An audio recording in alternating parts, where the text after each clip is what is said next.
The night sleet had been falling since 4 in the afternoon, and by the time Mira Sutton's shift at the hospital laundry hit its 12th hour, the parking lot outside the basement windows was a sheet of grey ice that nobody had bothered to sand. She had been running the industrial press since 6 in the morning. Her hands knew the rhythm without her brain anymore. Feed the sheet, pull the lever, fold, stack, feed again. The steam came up in her face and she let it because at least it was warm. The rest of the room smelled like bleach and old rubber, and the overhead fluorescents had been flickering since February, and maintenance had promised to fix them in March, and it was now the 3rd week of November. Mira was 26 years old and she was very tired. She had a music degree from Dalhousie that sat in a cardboard tube in the back of her closet in the apartment she shared with 2 other people, both of whom she liked fine and saw rarely. She played piano the way some people pray, not because it fixed anything, but because it made the inside of her head quieter. She had not touched a keyboard in 11 days. The upright in the common room of her building had a broken sustain pedal, and a neighbor who knocked on the ceiling with a broom handle after 9 o'clock, which narrowed the window considerably. She wasn't bitter about any of it. That was the thing people misunderstood about her. She had made choices, and the choices had consequences, and she was working through them. Her mother's care facility in Dartmouth cost $4,200 a month after the provincial subsidy, and the subsidy had been clawed back in September because someone in an office somewhere had decided her mother's condition had stabilized, which was a medical term Mira had come to understand meant they had run out of money rather than her mother having improved. So she worked the laundry at Halifax General from 6 to 6, and she gave piano lessons on Saturdays to 8-year-olds who would rather be anywhere else, and she did not think too hard about the gap between what came in and what went out, because thinking about it didn't close it. The buzzer on dryer 4 went off at 18:47, and Mira pulled the door open and started hauling out surgical drapes, heavy when wet. She draped them over her forearm the way the supervisor had shown her in week 1, keeping her back straight, and she was halfway through the load when she heard the service door at the end of the hall bang open. She didn't look up immediately. Deliveries came in that way. Sometimes the night orderlies cut through from the parking structure to avoid the main lobby. She finished pulling the last drape and turned to carry it to the pressing table, and that was when she saw him. He was standing just inside the door with one hand braced against the wall and the other pressed to his side. He was wearing a suit that had probably cost more than her rent. Charcoal, well cut, the kind that didn't come off a rack, and it was soaked through from the sleet. His dark hair was plastered to his forehead. He was bleeding through his shirt. She could see the red spreading past his fingers where he had his hand clamped against his ribs, slow and deliberate the way serious bleeds went. Not the bright, panicked spurting of something that had caught an artery, but deep and steady and not stopping on its own. He looked at her, and she looked at him, and neither of them said anything for a moment. Then he said, "I don't need a hospital." She set the surgical drapes down on the table. She had not done any clinical training. She was not a nurse. She had taken a first aid course 3 years ago, because the laundry facility required it. And she had a certificate in a drawer somewhere that she hadn't thought about since. But she had grown up with a mother who refused doctors on principle until principle became impossible, and she knew what it looked like when someone was making a decision to keep going on stubbornness alone. "You need something," she said. He didn't answer. He pushed off the wall and took 2 steps and then stopped, and she could see it cost him something to stop, the way his jaw set. "There are cameras in this hallway," she said. "If you came in that door, you're on them. If you go back out that door, you're on them again. If you want to not be in a hospital, this is currently your best option for not bleeding through that suit onto a floor that has cameras." He looked at her for a long moment. His eyes were very dark, not black, she would decide later, a deep brown that looked black in bad lighting. "You're not going to scream," he said. It wasn't really a question. "I work hospital laundry," she said. "I've seen worse than you on a Tuesday." She got the first aid kit from the cabinet by the supervisor's desk. She got clean linen from the stack she'd just pressed, because the first aid kit had 3 gauze pads and an optimistic amount of medical tape, and that was not going to cover what she was looking at. She pulled a stool from the corner and she told him to sit down. He sat. He didn't say thank you, and he didn't explain anything, and she didn't ask. She had him lift his hand, and she looked at what was underneath it, and made herself look at it the way she would look at sheet music she'd never seen before. As a problem with a solution, not as a thing to feel about. The cut was deep, maybe 8 centimeters along the lower left ribs. Clean enough that it wasn't a fall. She thought about that, and then she decided to stop thinking about it. She folded the linen into a compress and pressed it firm, and he made no sound at all, which was itself a kind of sound. "Hold that," she said. He put his hand back over the compress. His hands were large, and there was a scar across the knuckles of his right hand. Old and well-healed, the kind that came from something that had happened years ago and had been dealt with and moved past. She wrapped the medical tape around as much of his torso as she could reach. Not enough, but enough to keep pressure on it. She worked without talking. The fluorescent above the dryers flickered twice and held. When she was done, she stepped back and looked at her work. "You need stitches," she said. "What I've done will hold for a few hours if you don't move too much. It won't hold if someone hits you in that spot again." He looked down at the bandaging. Something shifted in his expression that she couldn't quite read. "How much?" he said. "How much what? How much do you want?" Mira looked at him. He looked back at her, steady and unsurprised, the way someone looked when they had been assigning prices to things for a long time. "I don't want anything," she said. "I want you to go get proper stitches. And I want you to not tell anyone I did this, because I'm not licensed for any of it, and I'd like to keep my job." He was quiet for a moment. Then he said, "What's your name?" She almost didn't tell him. Then she said, "Mira." He stood up slowly and with control, the kind of careful movement that came from long practice at not showing pain. He straightened his jacket. He looked, still, like someone who owned things. The quality didn't wash off with the blood. "I'll remember that," he said. He went back out the service door. She stood in the laundry room for a moment, listening to the hum of the machines and the flicker of the light, and then she picked up the surgical drapes and put them on the pressing table and got back to work. She did not think about him again that night, or so she told herself. The truth was that she kept reaching for something and finding it wasn't there. The next morning she found an envelope tucked under the windshield of her car in the employee lot. Her car was an 11-year-old Civic with a rust spot over the left wheel well that she kept meaning to deal with, and the envelope sat on it like something that had taken a wrong turn. Inside was a card with no name on it, and inside the card was $2,300 in Canadian 50s. The number was exact to her last hydro bill, her November rent, and the bus pass she'd been putting off renewing. She stood in the parking lot in the sleet, with the envelope in her hands for a long moment.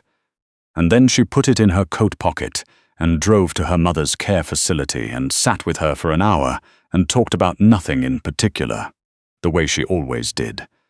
And she did not mention the envelope. She spent 2 days thinking about what to do with the money. She could take it to the police and explain how she'd received it, which would raise questions she couldn't answer without losing her job. She could put it in an envelope and leave it back on whoever's windshield she could track down, except she had no idea whose windshield that would be. She could give it to her mother's facility. In the end, she paid her rent and her hydro and her bus pass and put the rest in savings, and felt vaguely like she had done something she couldn't quite name. She found out who he was on a Thursday. It wasn't a difficult discovery in the end. She had described him to no one, but the city wasn't that large, and she had been taking the bus down Barrington Street for 2 years, and 2 years meant that certain faces became familiar, even if you never learned them. She was on the bus, nose-deep in a piano arrangement she was transcribing for a Saturday student, when she looked up at a newsstand through the window and saw the front page of the Chronicle Herald, and there was a photograph. And the photograph was of the man from the laundry room. The headline was not about him specifically. He was in the background of a photograph taken outside a courthouse, slightly out of focus, one of 4 or 5 men in dark suits standing behind someone she didn't recognize. But it was him. She was certain of it. She got off the bus 2 stops early and bought the paper and stood on the sidewalk in the November cold and read the article, which was about the sentencing of a man named Kellard on charges. She didn't follow closely enough to understand, and mentioned in passing that a number of figures associated with the Croft organization had been observed attending the proceedings. The Croft organization. She had heard the name the way you heard weather reports for cities you didn't live in. Present, background, not directly relevant to your day. Everyone in Halifax had heard the name. The port, the waterfront warehousing, the specific kind of violence that happened in the city's East End that the police investigated at a particular pace. She had not connected it to anything personal until right now. She folded the newspaper carefully and put it in her bag and got back on the next bus and went to work. That afternoon, her supervisor called her into the small office off the main laundry floor. She assumed it was about the overtime she'd requested for December.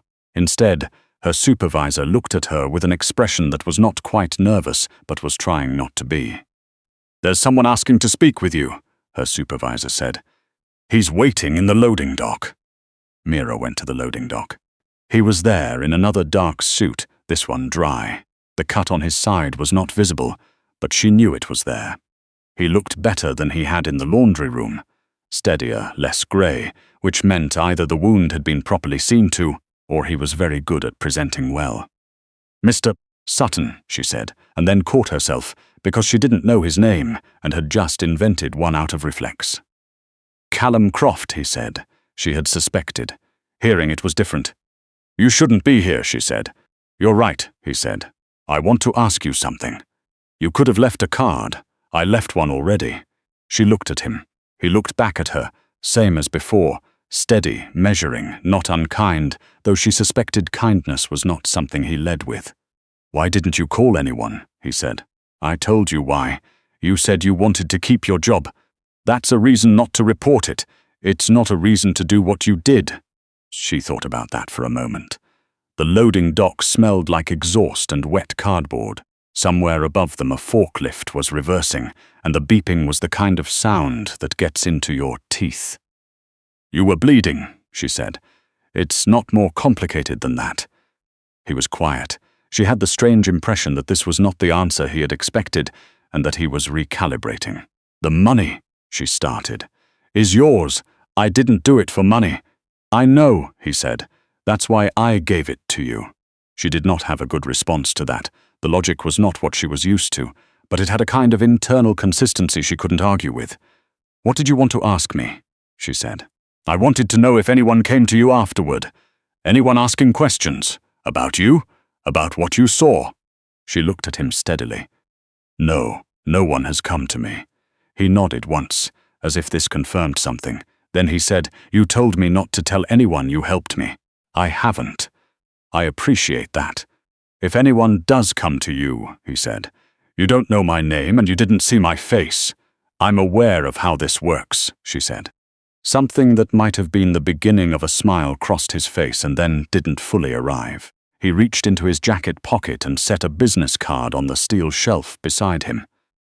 It had a phone number on it, handwritten, nothing else.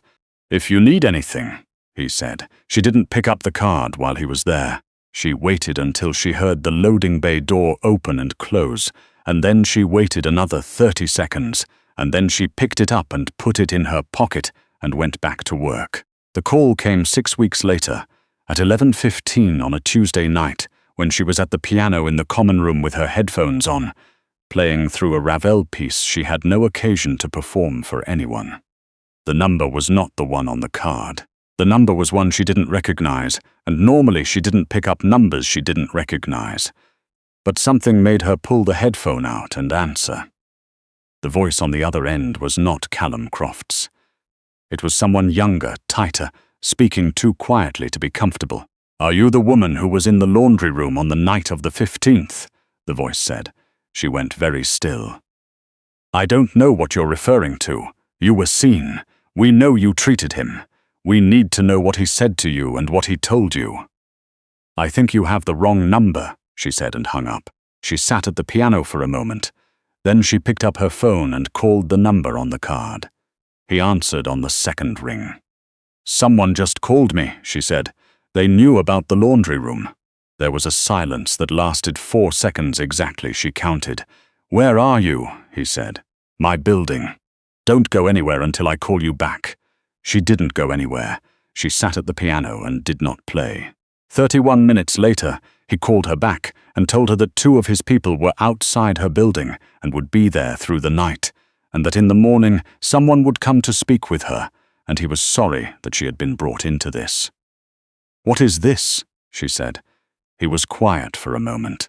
Someone inside my organization has been giving information to people who would like me not to exist, he said. They're looking for any point of leverage they can find. You're a point of leverage because you know I was injured and where. I don't know where you were injured or how. They don't know that. She thought about this. She was sitting on the piano bench in an empty common room at nearly midnight, with a Ravel score on the music stand and 2 men she'd never met standing outside a door she couldn't see. This is not how I expected this month to go, she said. No, he said. I imagine not. And then, after a pause, what were you playing? The question surprised her so much that she answered honestly. Ravel, Gaspard de la Nuit, the 3rd movement. There was another silence, different from the first one. Good night, Mira, he said. She held the phone for a moment after he hung up. Then she put the headphone back in and played the piece through to the end, because she had started it, and she did not like leaving things unfinished. The morning brought a man named Gareth, who was large and quiet and polite, and who sat across from her in the building's common room and asked her questions with the careful patience of someone who had learned to wait out silence. She answered what she could and didn't embellish.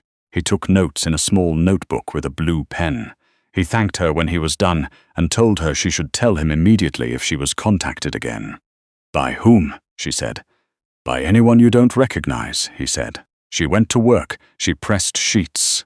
The fluorescent above dryer 4 had finally been fixed and the light was steady for the first time in 9 months, which should have been a small and irrelevant thing but somehow wasn't.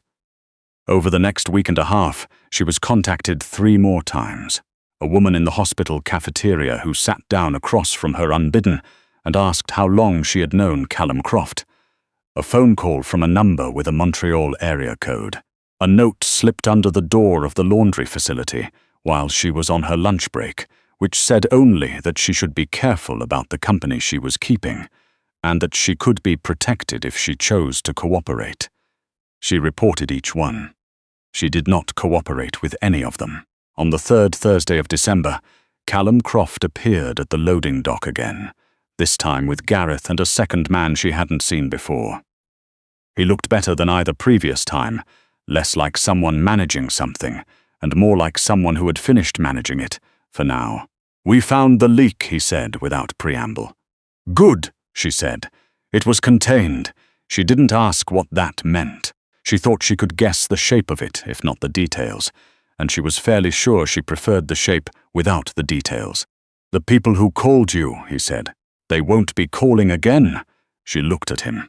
He was standing in the same spot he'd stood the first time, the grey December light coming in through the small dock windows, and she thought, not for the first time, that he had the particular stillness of someone who had learned very young that moving too quickly was expensive. You've been listening to everything I've reported, she said. Yes, and tracking everything, they said. Yes, you knew by the second call that you had enough to find them. A pause. Yes, so why didn't you pull me out of it then? Stop using me as a contact point. He looked at her for a long moment. Because you didn't ask me to. That stopped her. She turned it over in her head, looking for the edge where it became manipulation and not finding it quite cleanly. That's a very particular way of thinking about consent, she said. You're not a person who appreciates being managed, he said. I made a judgment call. Your judgment call put me in a difficult position. Yes, he said. I know. I'm sorry. The apology landed differently than she expected. Not smooth, not performed. He said it the way someone said something they had thought about and decided was accurate and then said it. "The money," she said. "The money stands, Mr. Croft." "Callum." She looked at him. "Callum," she said, because she had used the name in her head anyway, and it cost nothing to say it aloud. "I need to understand what you're expecting. Because right now I'm a person who works hospital laundry and gives piano lessons, and I have been contacted 4 times in a month by people I don't know about a man I met once under unusual circumstances, and I need that to not be my life going forward." He nodded. "It won't be. I would like that in more specific terms." Something shifted behind his eyes. He looked at her the way he'd looked at her in the laundry room that first night, that particular quality of attention, as if he was mapping something and making it permanent. "I'll keep you out of anything going forward," he said. "Whatever was opened by what happened in November is closed now. You'll hear nothing more from anyone connected to my organization or anyone connected to the people who were working against it." "And you? I beg your pardon? Will I hear from you?" The question came out more direct than she intended, or possibly exactly as direct as she intended. She was tired enough that she had stopped managing the gap between those two things. He was quiet for a moment. The loading dock hummed with cold air coming under the door. "Do you want to?" he said. She thought about the envelope under the windshield. She thought about the card with the handwritten number. She thought about him asking what she was playing at nearly midnight, and the quality of the silence on the other end of the line when she told him. "I don't know yet," she said. He nodded slowly. "That's fair." He picked up his jacket from where he'd set it on the shelf. Then he stopped and said, without turning back, "The revel. The third movement is the hardest." "Scarbo," she said. "Yes, most pianists rush it when they're anxious." She looked at the back of his head. "Have you heard it performed?" "My mother played," he said. "She was better than most people knew." He left then, Gareth and the other man behind him, the loading dock door closing with its usual metal clang. She stood there for a moment in the cold air.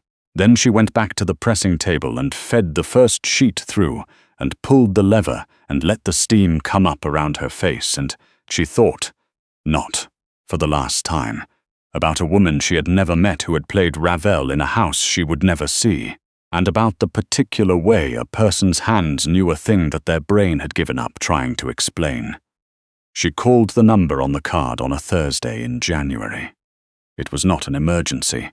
She had thought about what she was going to say, and then she had decided to say something true instead.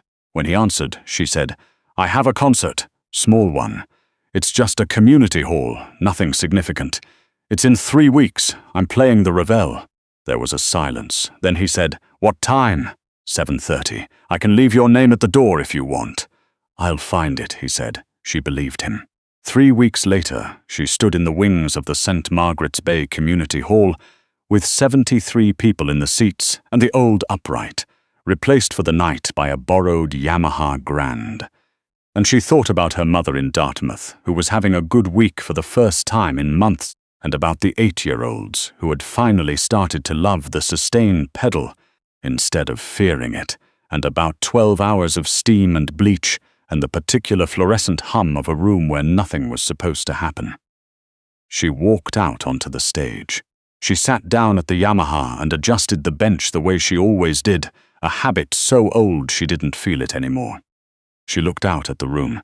He was in the 3rd row. He had come alone, or appeared to have.